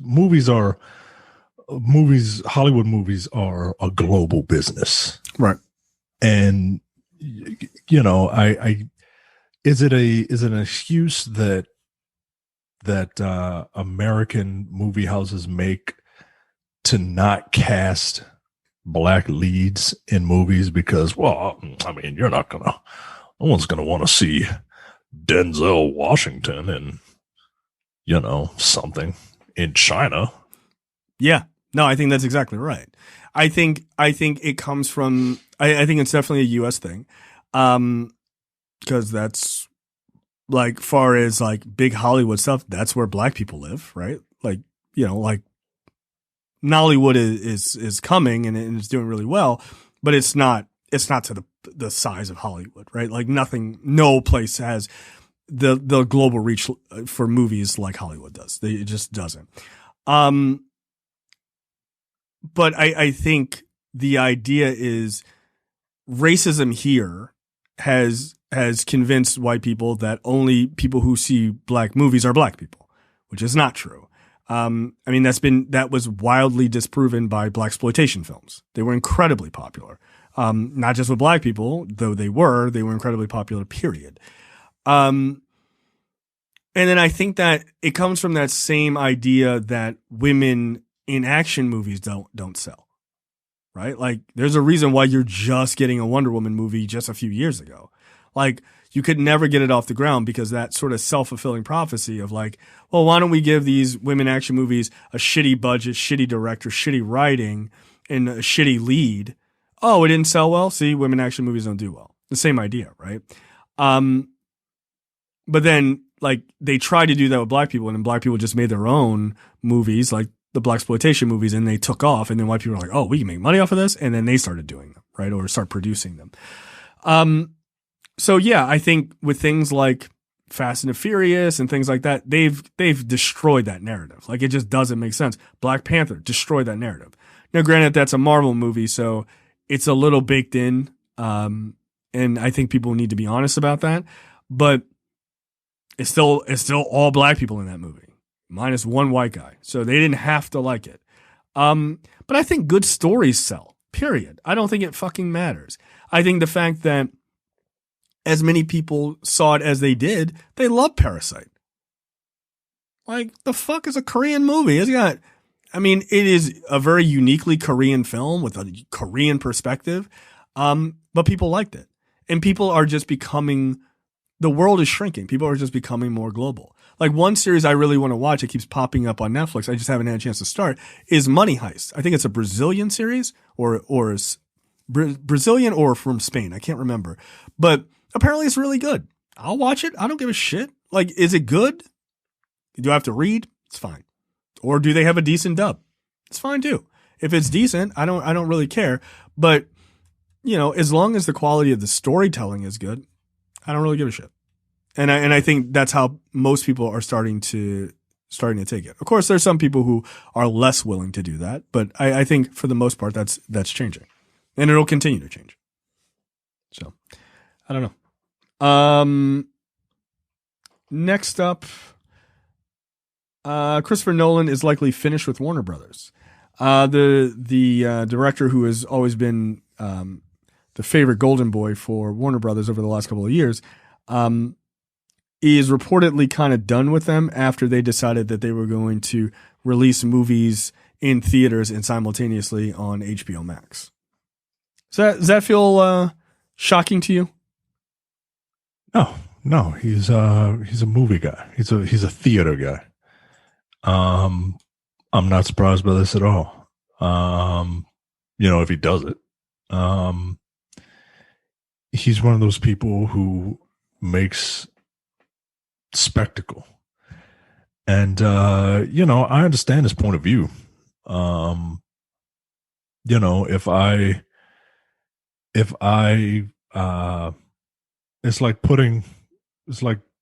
To him, it's like putting good art in a bad frame. And he doesn't care about he's an artist, right? He doesn't care about the business end of it. Like, this is it's like, to him, it's like putting ketchup on steak. You know what I mean? Like, done steak. Like, what are you doing? Well, I mean, look, I don't think Christopher Nolan would make well done steak. Yeah, he's not some kind of former presidential idiot. But yeah, this isn't surprising. Is it unreasonable? Not really. I mean, it's his prerogative. If he wants to take his talents to South Beach or whatever LeBron said, then I get it. Yeah. The problem is that, like, the world is different right now. So you got to either adapt or die. Yeah. And literally. And yeah, I don't know. I'm not surprised. But and look, if he were to leave, literally anyone would want to work with him. So hell yes. Are you kidding me? This movies do fucking gangbusters, dude. Right. Yeah. So, I don't know what WB could do to kind of woo him back, but money. I mean, you think he's that kind of guy? Yep. I don't necessarily think so. I think that guy's got a lot of money. Yeah, but you could always have more money. I mean, sure, you can. You can, but at the same time, like, there are plenty of people who will leave high-paying jobs to do something that they love. Yeah, I know. What a bunch of idiots. Yeah. What a bunch of crazy people. Yeah, no, I think you're right. I think he's an artist. An artist, right? Like, he does care about the craft quite a bit. And I have always respected him about that. Or respected that about him. We'll see. We'll see what he does. I think it could give him negotiating power to say, or the story comes out there, maybe I'm going to leave. Maybe old Chrissy needs to get his beak wet a little bit more on the back end. I don't know. It's not like he doesn't have creative freedom. Like, he absolutely does. So I don't know. I try to think about where he would go. Universal? And they got the money? I don't think Universal could afford them. Right, that's what I'm like. They got the money. I mean, it's one place you could go. He ain't going to Disney either. He ain't going to Disney. Disney is a machine. He ain't trying to be a cog. Yeah, but Disney is also getting ready to. I mean, they now own a lot of R-rated properties. They may be trying to create some sort of subsidiary that just kind of lets people be themselves. Who knows? That's actually an interesting conversation to have about Disney in the future, right? But who knows, right? They got Predator and all that. You can't put that shit under the House of Mouse. Like, the fuck? Like, get out of here. So maybe I mean, Disney definitely has the money. Amazon? Still with Amazon? Yeah, I would see him going to Amazon way before. I mean, Amazon's got all the money in the world. Amazon really plays it tight to the vest in movies when they don't have to. You know what I mean? Like, they could just be producing tons of shit. Like, they have tons of money. Who cares? Yeah. But they always play it so tight to the vest, and I'm always curious about that. They're like, oh, we'll do a little Spike Lee movie. Or I'm like, yo, Jeff Bezos, you have like $160 billion. Like, you could just finance shit by yourself, like just you, not even Amazon. So I'm always curious about that. But yeah, I guess Universal or yeah, I guess it would have to be Universal, like Amazon. Like, there's really nobody left. Fox is gone. So yeah, what is it? It's only, of the big ones, it's only Disney, Universal, Warner Brothers, Amazon. Like, that's it, right? Who else is left? CBS I don't know, man. CBS. Like, nobody trying to do shit over there. This place sucks. So yeah, who knows? Next up, Jim Gaffigan to play Mr. Smee in Disney's live-action Peter Pan and Wendy. This is perfect casting. Perfect casting. I got no problem with this. I like Jim Gaffigan. He's hilarious. This is the Hot Pocket guy? Yeah. Okay. I yeah. don't mind Jim Gaffigan. Yeah, I like him. Me. He kind of looks like Matthew if Matthew was serious. Yeah, no, that's about right. That's about right. Yeah, he does. I like that. They're doing another live action Peter Pan movie. Jude Law is playing Captain Hook. Yara Shahidi from Blackish is playing Tinkerbell. And some other person that I've never heard of who is, I hope, Native American. Yes. Alyssa Wapananatok is playing Tiger Lily. Okay. Who's playing Peter Pan? I don't think they've cast Peter Pan yet. Did you know that traditionally, when Peter Pan was on stage, Peter Pan is played by a lady? Yes, I did not. I don't know. I don't know if people knew that, but yeah. Yeah, like in the original. I wonder, in this brave new world that we live in, would a lady get cast as Peter Pan? Why not? Why not? It's not even a brave new world. That's old school. Right. That's what they used to do. Yeah, they taking it back.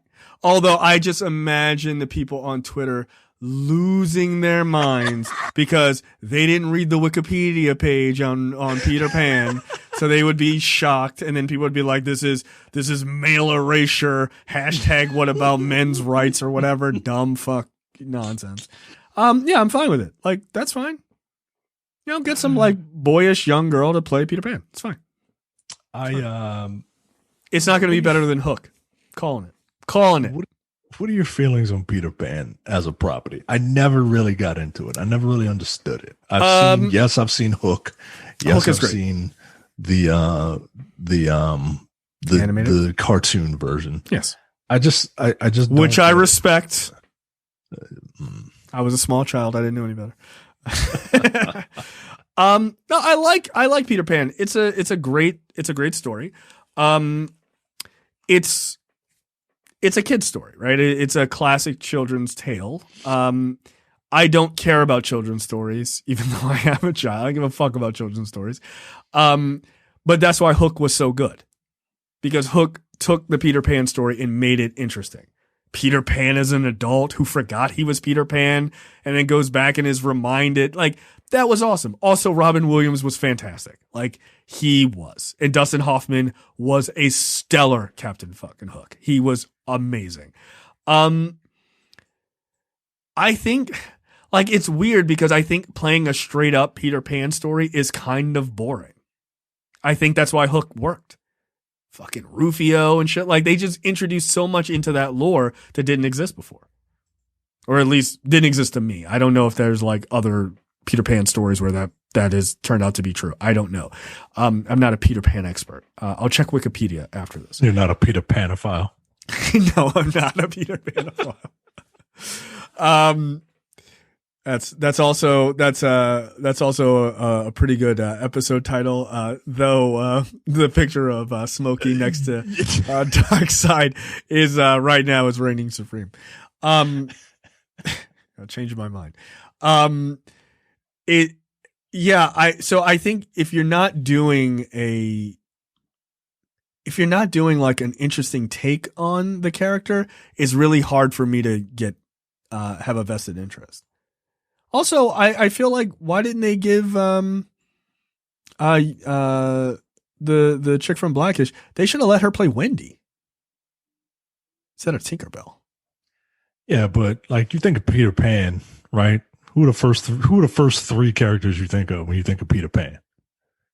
Wendy and Captain Hook and Peter Pan? No, you think of Peter Pan, Tinkerbell, Captain Hook. Those are the people you think about. No.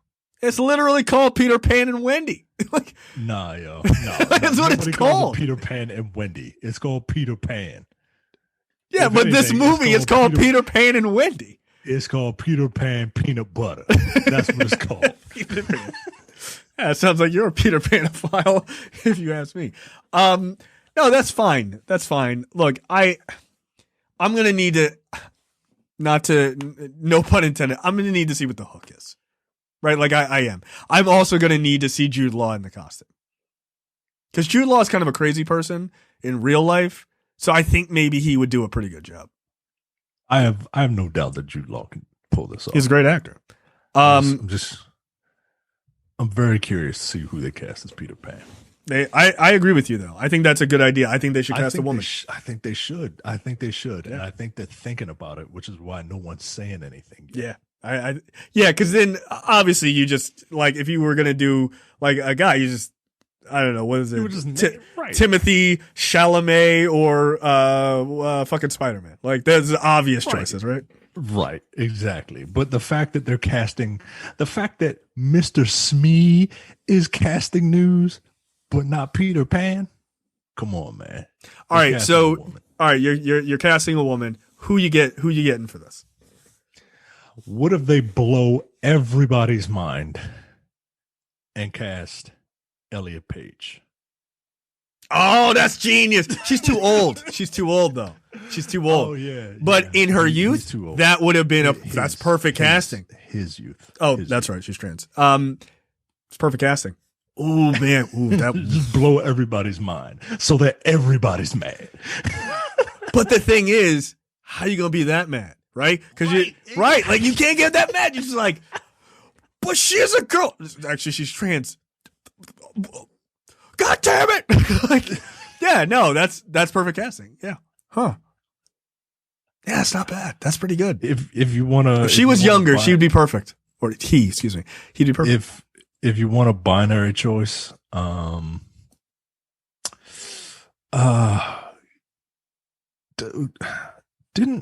because everybody I'm thinking of is way too old.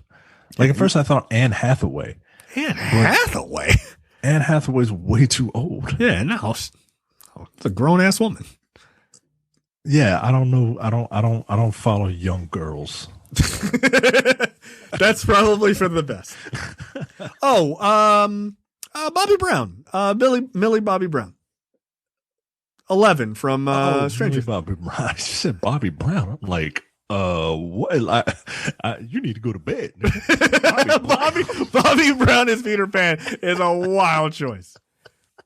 You know what? I support it. That's who I want. Fuck it. I want Bobby Brown. Black crack on fried chicken Bobby Brown. I want him as Peter Pan.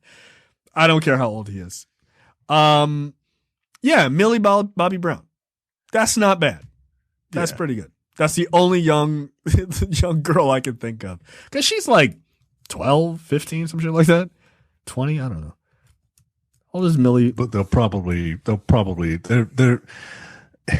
I hope they cast a woman to be Peter Pan. Yeah, I think that's a dope choice. If they don't, they'll probably cast the other person from Stranger Things, that guy with the kick-ass name. Oh, Dick Like- Wolfhard or whatever.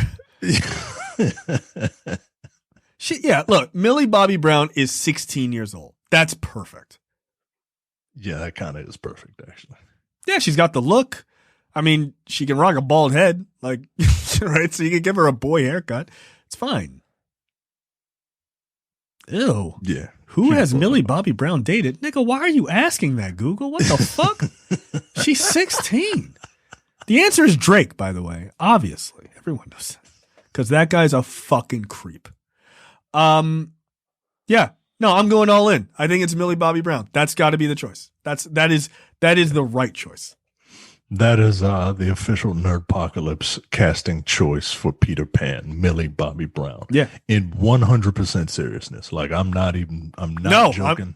I think that's really good, 100% actually. Serious. Yeah. I'm 100% serious. And I think she does a really right. And I actually think she did a really good. I think she does a really good job on Stranger Things. Yeah. No, actually, kind of. She's English. Yeah. All right. There you go. Come on, man. Look, that's pretty good. I think you're absolutely right. Doing casting a woman is that would throw people for a loop. And I think that's kind of dope. Yeah. Yes, and people were like, I didn't know that. Yeah, you can just read. Just go to Wikipedia. It's all right there. You can pretend like you knew. That's just some random ass trivia that I don't even know where I heard it. I'm because every time they would do plays and stuff like that, it was always a woman. Yeah. It's like that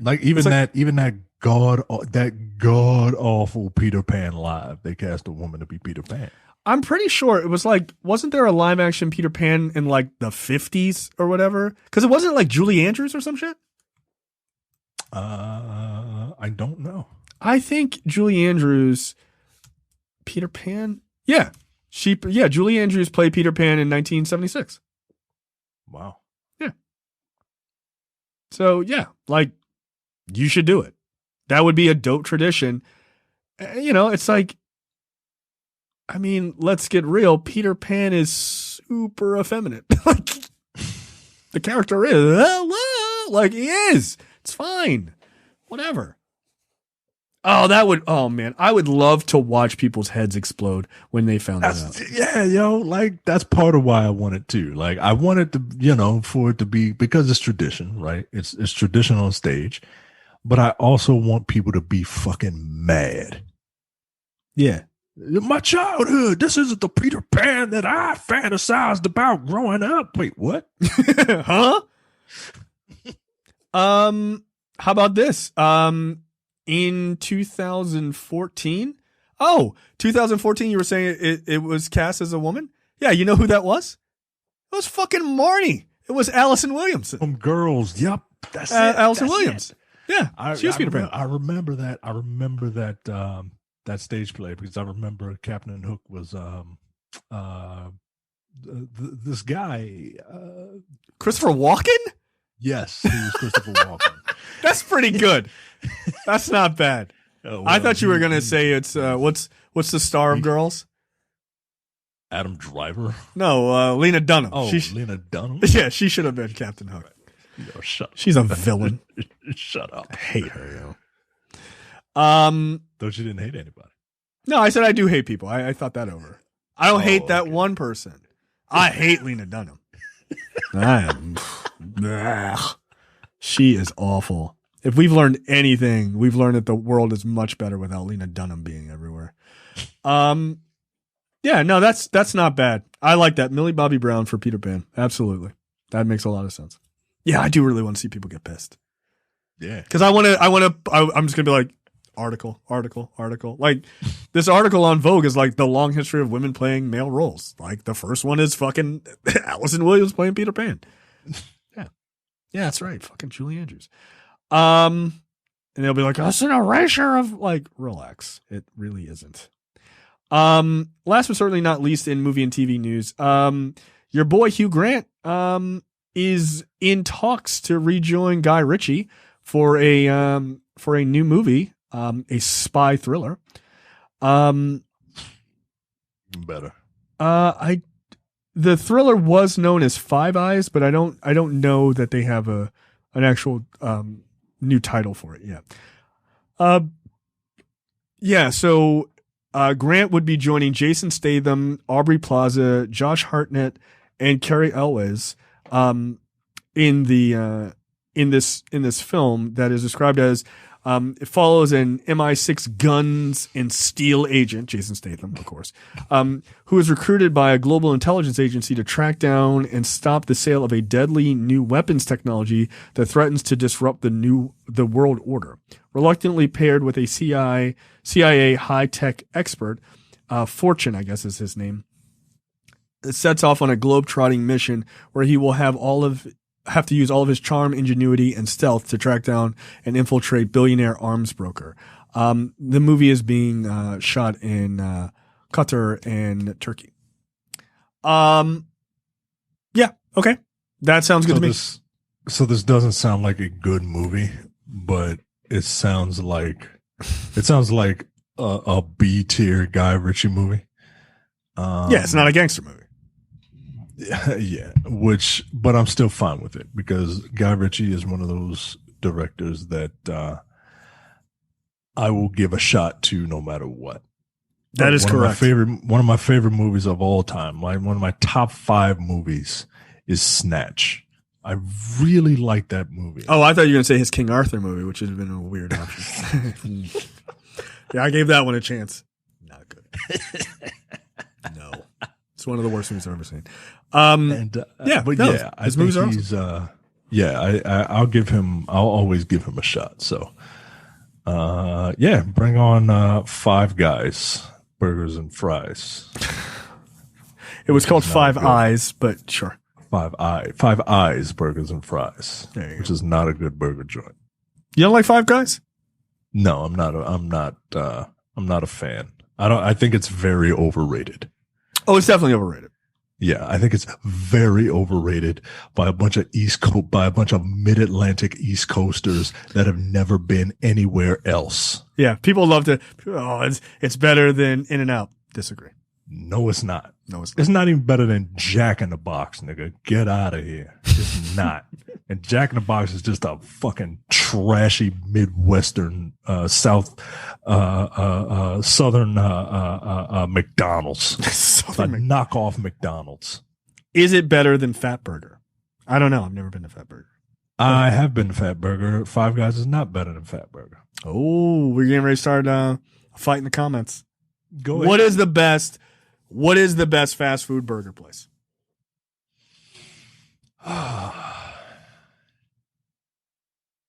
Nothing in this area.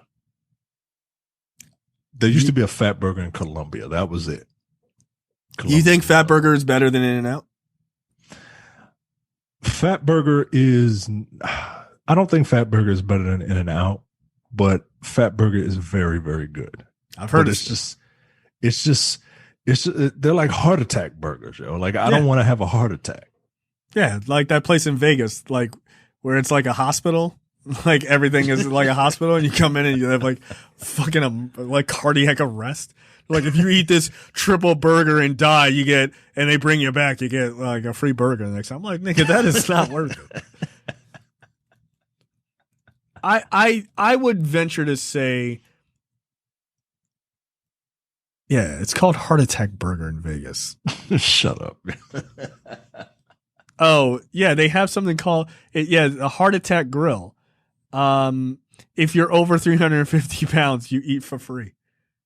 Yo. Yeah, that's insane. You try to kill fat people. You don't do that.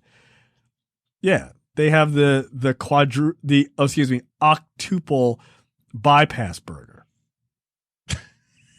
Yo, come on. Yeah, they literally, like when you sit down to eat, they put you in a fucking like the thing that you wear in a hospital that's got like your ass out. Like the smock or whatever. Hospital the hospital robe. Hospital robe gown. Yeah. Gown, thank you. Yeah, and like everybody that works there is like dressed like a nurse and shit. Frank Mir, who was a mediocre, in my opinion, UFC fighter, He tried to eat a 20,000 calorie burger. That is a terrible choice. Yo, the Wikipedia entry for Heart Attack Grill has a section called Illnesses and Deaths. Yeah, people have died. Yeah, no, that's true. Why would you eat there? Oh, shit. On April 21st, 2012, a woman fell unconscious while eating a double bypass burger, drinking alcohol, and smoking. I mean, I'm not laughing at I am. Yeah, you brought that on yourself. I don't feel sorry for you. You stupid. Oh, shit. Like, I feel like I would try like a single burger. Like, I'm not in the business of eating a burger with 8 patties on it. Why? 20,000 calories. Yo, it's got bacon on it. Yo, you're gonna die. The restaurant's spokesperson, a 575-pound man named Blair River, died on March 1st, 2011 at 29 from complications of pneumonia. On February 11th, 2012, a customer suffered what was reported to be an apparent heart attack while eating a triple bypass burger at the restaurant. Restaurant owner Joe Basso called 911 and the customer was taken to the hospital. Reportedly, patrons thought it was a stunt and started taking photos. Yo, come on. That's horrible. It is, yo. That's horrible, man. God damn. That guy died and people were like, oh, hilarious. No, that's fucked up. That's the most American sentence I've ever heard in my entire life. Right. Oh, that nigga died? Joe, take a picture of you. Oh, this is hilarious. That nigga died at a fast food restaurant while eating a triple bypass burger. Come on, Joe. Come on. Wow. A single bypass burger. You can add 5 slices of bacon for $1. 5 slices. That's unacceptable, yo. Their fries are called flatliner fries. All right, yo. I'm not going anywhere where there's that much death around the food I'm eating. Like, it's just a bad omen. The hot dog is a half a pound. Not a quarter pound, yo. A half a pound hot dog. Half a pound? That's 2 quarter pounders from McDonald's. It's insane. Half a pound. It's called the half pound coronary dog. Wow. Yo, who is eating there? Look, this is in Vegas. I 100% expect Jason, who is our listener who loves Vegas. You got to report back. I know you've been here. I know you have. You had to have been. I'm mad that I didn't go when I was in Vegas, but I would get like the single burger. I can't imagine eating. Because you don't eat like this anyway, right? No, what the fuck? Are you serious? I had a burger tonight. Yeah, it was a Beyond Burger. Like, nah, that shit's made of pea protein. I can't eat like that.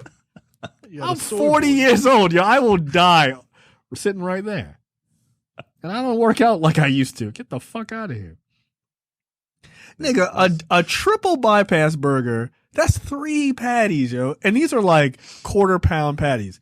A triple bypass burger, you can add for $2.75, 15 slices of bacon. 15? They hitting you with 5 slices per patty. Come on, yo. Stop it. Yo, how do you even go about eating something like that? Right? Like it's as tall, it's taller than like a Jenga. how do you eat something like that? It's a Dagwood sandwich, but a burger. Like, that's insane. It's nuts. Don't eat like that. You're gonna die, man. You're gonna die. How many people listening right now would you guess know who Dagwood Bumstead? I don't know how many people, but I can tell you one person who has no idea who that is. Carrie. Carrie has no idea who the fuck Dagwood Bumstead is. No way. There's no way. No fucking way. Or Leonardo. Both of them. Sitting there just in confused obscurity. Get out of here. Look, I know they don't, but do you think like 10% of the audience? 10%. You think Andy knows who Dagwood Bumstead is? Yes. Yeah, he's a loser. You think Brad knows who Dagwood Bumstead is? Yes, because Brad is weird and knows like random shit. Yes. Yeah, I do.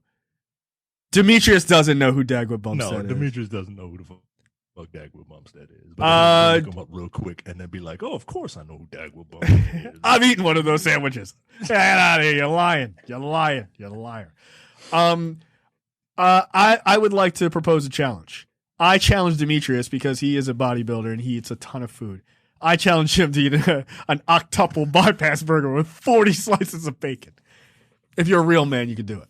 You wouldn't back down from a challenge, would you? I'm not going to eat it. Oh, shit. No, don't anybody. Nobody do this. This is a terrible idea. You're going to die. You got like the people on the Wikipedia page. That dude died. He was 29. That's insane. Oh, my God, man. Now, this is making me tired just thinking about like eating like this. Great fun concept. Really tasty burgers. Yeah, until you fucking kill over and die. It's hilarious. I do want to go, though. Oh, man. You tell me how it is, man. No, I would get a single burger. Like, that's it. That's it.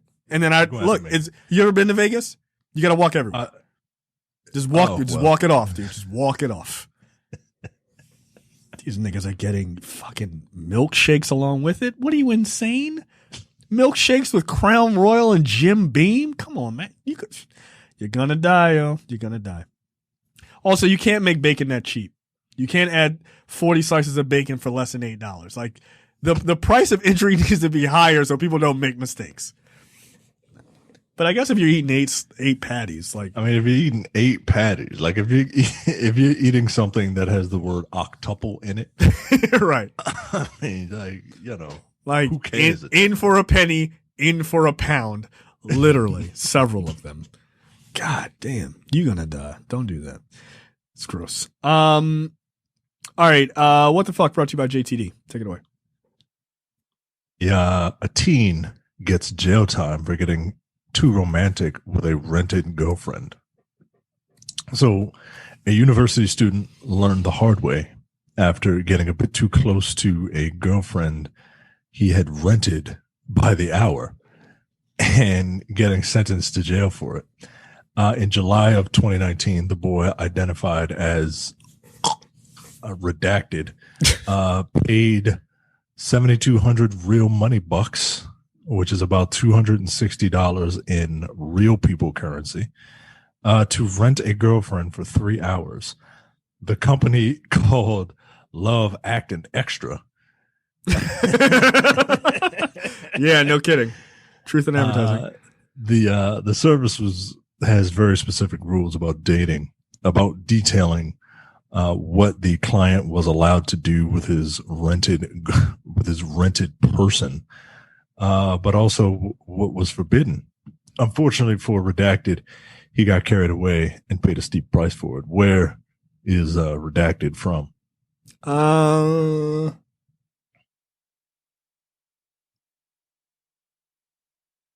India. Redacted's name is Chen. All right, China. He's from Taiwan. Taiwan. Okay. Yeah, because that exchange rate is way too low for it to be China, I guess. In Chen's case, there was a contract he agreed to sign before placing his order with Love Acting Extra.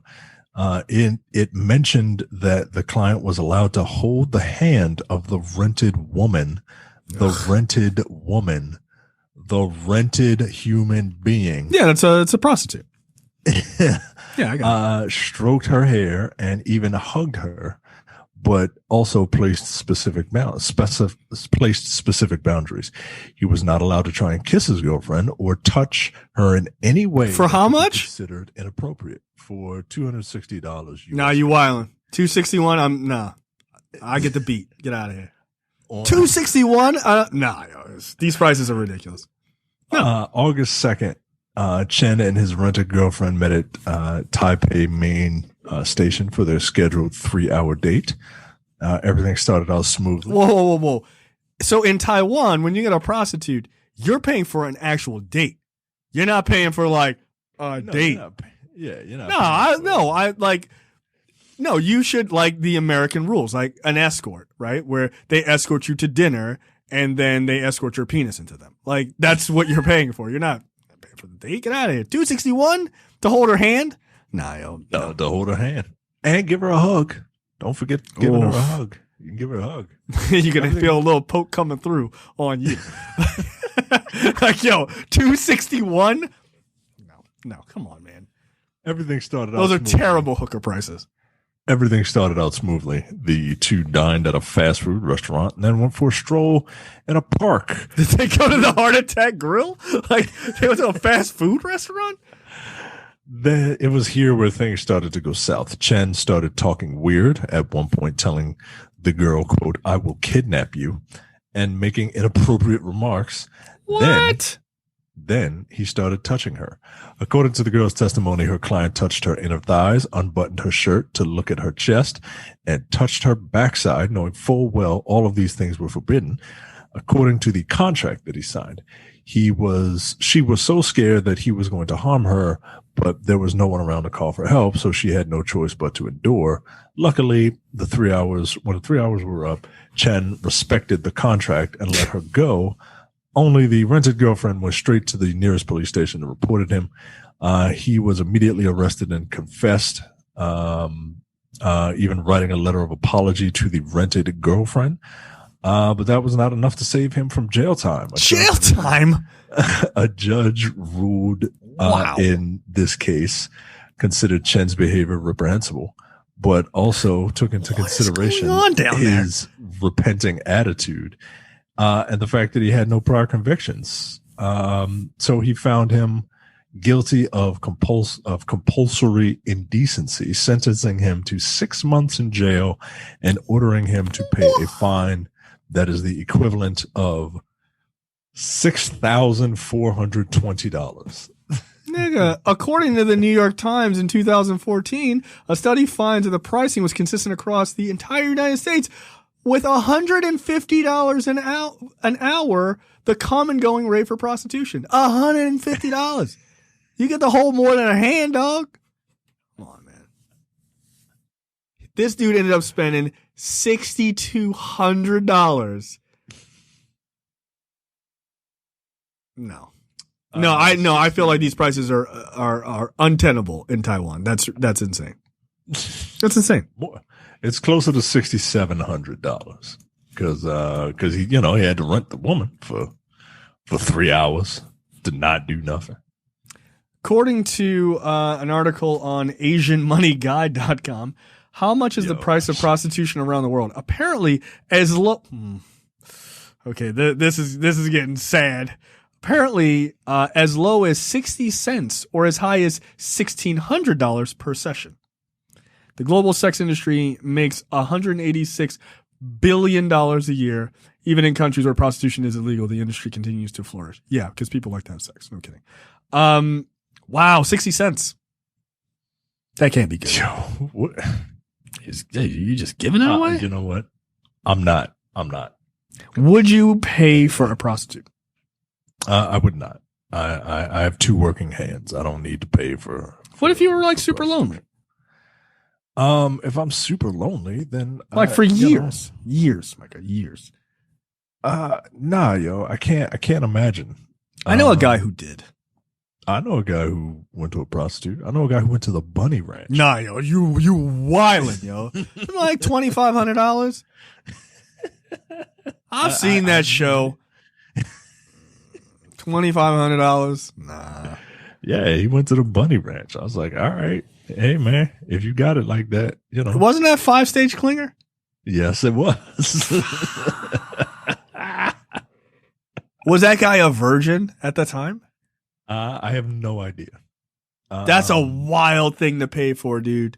Like $2,500 to. It's wild to pay for me personally. Yeah, I wouldn't do that. But I got game. I have no.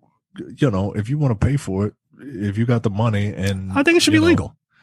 Yeah, whatever. I don't care. No, but to pay that much money, yo, you getting scammed, dog. Nah, yo, nah. Yo, you can you don't need to go to Vegas or Nevada. Like, I'm pretty sure like there are probably high class escorts in Baltimore. They have to be, right? Of course. Of course. I don't know. Pay $500, dude. The fuck? Because you flew there. Right. So you pay $500 to get there, then another $2,500 for what is definitely not good. I guarantee you it's not good. It can't be. It can't be, right? Yeah, you got a camera watching you. Like, all right. It's too much, man. Yeah, performance anxiety. She's like, hurry up. Let's go. I got another client. Like, nah, man. Here's an idea. Spend $500, take some personality classes, and just talk to a woman like a human being. Spend $5, get some deodorant, learn not to be a stage 5 clinger. That's it. It's not that hard. It's not that hard. Learn to talk to people. Look, I've never paid for it. No. So shocking to some people, maybe. I don't know, but I've never had to pay for it. That's crazy. I don't have a lot of notches on the belt, but I've never had to pay for it. No, I couldn't, man. I couldn't. Yeah. There's a point of pride at that point. Right. Like, damn. Come on, man. God damn. I'm not some kind of fucking loser. No, but I don't begrudge people for doing that. Because I think it should be legal. I think it's ridiculous that it's not, frankly. It would be a lot safer if it was legal. 100%. I know a guy who paid for it in the Netherlands where, they've got like the red line or the red light district where you walk down and it's like women in like a giant Mattel box. Yeah. Right. And they're just like, my wife and I, we made it a point to walk down the red light district. And, you got to do a couple shops. You got to, right? Like it's part of it. Right. Yeah, of course. And we saw just women just out there chilling. And we were like, oh, that's just like in that one season of Killing Eve. Where she played one of the prostitutes and she lured somebody in and killed him. Oh, that's pretty smart. That's a good way to kill somebody. Yeah, but he was like, it was I think he said it was $150 or $100 for, not to be crass, but suck and fuck basically. Again, I can't imagine it's that great. Like they're just doing a job. Like they're doing a job. Like when you're with somebody that you like, you're more into it. All right. Oh, come on, buddy. I clock out at 8. Let's go. Oh, you almost there. Oh yeah, I'm getting it. You're tearing it up. Whatever. All right, let's go. Like I just can't imagine it's good. I mean, maybe that's a testament to the caliber of actor that is in there to make somebody feel special. Like what does your money get you? Yeah, like I said, it's a suck and fuck. Like just that, but like, I don't know, yo. I feel like I don't like a beat the clock situation, right? Because it's like, man, you got 30 minutes. Like, come on, man. Like take my time. Like why are we rushing? The most I've spent on a dinner is like $300, right? Right. And it was an omakase, right? Like it was a 9-course tasting menu for 2, right? And like in a really nice place, and the waiter comes out and he describes everything for you. Like I want the show. Yeah, give me the pomp and circumstance.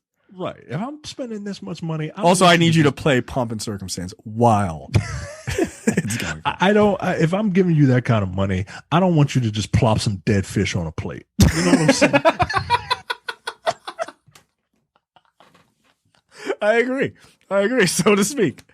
Yeah, that's what I'm saying. Like I like it's still a job. Like at the end of the day, it's a job for that woman. And she's just like, all right. Like you're trying to be cool. Oh, am I doing it better than anyone else? Yeah, you're the king. You're the king. Whatever, whatever, nigga. Like, let's get a move on. Let's go. Oh shit. Yeah, you're rocking my world. Like I don't feel like you could ever feel like you were really like pleasuring that person. Right. Were you? It's like, you're the 9th dude today. Who cares? Like, is there, like, do you leave and you could tell that story like, I was so good, she gave me my money back? Like, no, she didn't. That didn't happen. Right. None of that happened. So, yeah, like, no, I feel like that would just not be a great time. And again, I don't want to play beat the clock. That seems, I've seen enough I've seen enough of the HBO documentary series Hookers at the Point. No thanks. I'm good. And those chicks were wilding. They were super wild. It's entertaining as hell to watch, but super crazy. My story is horrifying. It's pretty easy to guess where. Terrified mother finds massive huntsman spider in her car, then hundreds of its babies hatch while she was driving. Well, that's Australia. Ding, ding, ding. Yeah, of course. While she promptly squashed the arachnid, the infestation had already begun. Over the next couple of days, Emma said she saw babies coming out of nowhere as she drove with her kids in the back of the car. During one scary incident, the mum, who has a son, 5, and 2 daughters, aged 10 and 12, had to battle a baby spider while driving down the motorway at 60 miles per hour. Just pull over. She told Daily Mail Australia, over the next couple of days, when I was driving with my kids in the car, babies started coming out of nowhere. My eldest freaked out when she saw a baby in the front seat, and the other 2 in the back turned into statues. Yeah, I'm just looking at all these webs that are all over this woman's car. Yo, my wife would literally have a heart attack. She would have a fucking burger at the heart attack place and die. Nah, I would have flipped out. I'd have flipped out. Nah, I'd have sold that car. I would have been like Jerry from Seinfeld. I would have just left the keys in the car in a bad neighborhood and just walked away. Yeah, that's not. Yeah, there you go. Just here you go. Yeah, it's a free car. Nah, nope. Nah, yo, my wife would burn that fucking car to the ground. No, that makes sense. I don't think that's I don't think that's an overreaction. No, yeah. I don't think so at all. No, just light it on fire. No, just like in what was it? Waiting to Exhale. Just light that fucking shit on fire. That's what she would do. Yeah, that makes all sense in the world. I get it. 100%. Spiders are horrible. All right, trailers this week. Space Sweepers. This is a very, I guess, Japanese, Korean, series or sci-fi movie about people who like clean up parts of space. What I like about this is this looks goofy as shit, and I think it'll be a lot of fun. Yeah, it looks like the premise of an anime, and yeah, very much so. Yeah, it looks really, really cool.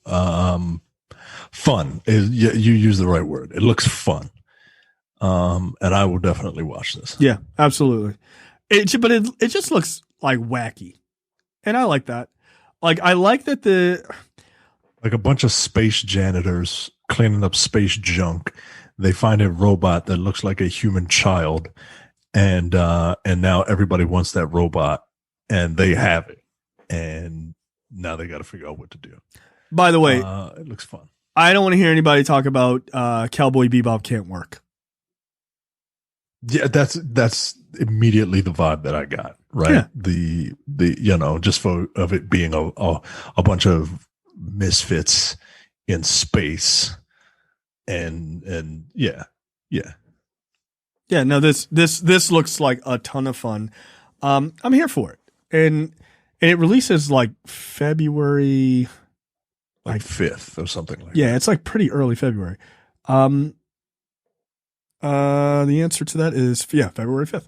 Yeah, it looks like a blast, and the CGI is like down and dirty, which I kind of love. I almost like lower budget stuff like that because it shows ingenuity to me. And if it works, like they keep going up and up, and like they're concentrating more on the fun and the storytelling, and doing this stuff clearly on like a nickel budget, which is dope. I appreciate that.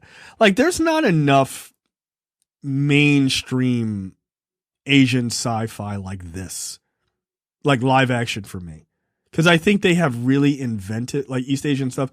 They just see the world very differently than us. and they generally see the future very differently than us. And I want more stuff like this. Yeah. Like, there's no reason, like, I get it. America dominates a lot of like culture. But I'm kind of mad that we never got like sort of East Asian folks just dominating this genre. Because I feel like they should be able to. Like with all the anime ideas, like the fact that it's mostly stayed in that world and not moved over to live action is a shame. Yeah. Yes, I see what you're saying. Yeah, this looks fun. So I'll definitely watch it. I'm here for it. Trailer for Superman and Lois. Micah, you're a huge CW superhero fan. I'm not. This. I mean, goddamn, this looks like a goddamn CW show, man. And they're trying to give you more Superman vibes. They're trying hard. I think they're trying to give us more One Tree Hill vibes or whatever the fuck CW show. Yeah, it is. It's just it feels like a CW show with not a focus on the superheroics. Well, it's about them raising their kids. Yeah, they're two grown ass children. I love how they're like grown sons. I love how they have two teenage kids and they're like, "We don't believe you're Superman." I'm like, do they not have powers? They haven't manifest any level of powers? Like, these kids are like 15. They could be like my son and just take after their mother. Good for him. Sad for these kids. Thank God. Okay. I won't be watching, but good for them. No, this is not something for me. I don't I watched that trailer. I was like, what is this? What? No. I hate that they have two teenage sons. Well, Amir made a good point when he posted that the trailer in one of them fan groups. It was like they got two sons so that one of them can be the good son who follows in Superman's footsteps, and one of them can be the one that is the evil son. And then the sons will eventually clash heads because that will be the origin of these two new superheroes. Yeah, and the one who looks like Superman will be the good one. The dark-haired one will be the Superman one, of course. Right. Fuck off, God! If you can see where that series is going, that quickly in a trailer, the whole series, the whole thing. No, thank you. Last but certainly not least, I Care a Lot, starring the queen of insane white women, Rosamund Pike. Look, I love this woman so much. She is an absolute maniac. She is. She's so good. This seems to be a movie about a woman who pretends to give a shit about old people while bilking them out of their like inheritance money or their like life insurance money by putting them in old folks' homes. And she sort of meets her match with this this older woman. I forget the actress's name. I just saw her in a movie. Yeah, this looks good. And that woman is not fucking around and basically trying to get her killed. And it's got Peter Dinklage in it, who is like a hitman or whatever. Yeah, this looks like a lot of fun. This movie looks hilarious to me. I haven't seen a really good dark comedy in a long time. It says what feels like a long time. This has Thank You for Smoking vibes to me. Yeah, man. I'm very much looking forward to this. I think this also comes out in February. So happy Black History Month. Just look at white people act crazy.